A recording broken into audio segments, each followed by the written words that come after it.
Il s'agirait d'une copie manuscrite en mauvais état de la recette originale.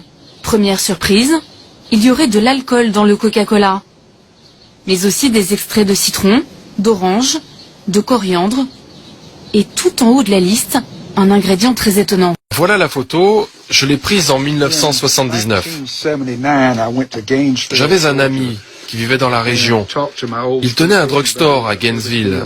Et un jour, il me dit, « Charles, il faut que tu vois quelque chose. » Et là, je vois un document intitulé « L'authentique Coca-Cola ». Ce document daterait de 1910.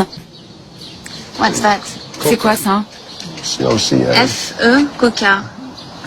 Extrait de feuilles de coca. À l'origine, dans la recette, aurait donc figuré la feuille de coca et son dérivé, la cocaïne. Ce serait d'ailleurs pour cette raison que le soda s'appelle Coca-Cola. Pourquoi mettre de la drogue dans une boisson? La réponse est à 40 km de là, dans la ville de Columbus. C'est ici qu'a vécu John Pemberton, l'homme qui a inventé le Coca-Cola. Une jolie maison, transformée en musée. Voici tout ce qu'il reste de l'histoire de ce pharmacien. Il a inventé différentes boissons. En voici quelques publicités ici. Il passait son temps à fabriquer des mixtures. À l'époque, les gens pensaient que les sodas soignaient toutes sortes de maladies. C'est pour ça qu'on trouvait les sodas dans les pharmacies. C'était un peu comme des médicaments. Et à la base, le Coca-Cola, c'était un médicament. Oui, Coca-Cola était un médicament et il contenait de la cocaïne au début. C'était censé vous soigner pour toutes sortes de douleurs, que ce soit à la tête, au ventre, toutes sortes de maladies en fait. Mais pourquoi Pemberton a mis de la cocaïne dans le Coca-Cola? Suite à ses blessures durant la guerre de sécession, il est devenu accro à la morphine. Et il est devenu ensuite dépendant à d'autres produits un peu moins dangereux que la morphine. Vous faites visiter cette maison à des classes, des enfants, et vous leur dites pas, en fait, qui était vraiment le docteur John Pemberton. Vous leur parlez pas de son problème avec la drogue, vous parlez pas de cocaïne?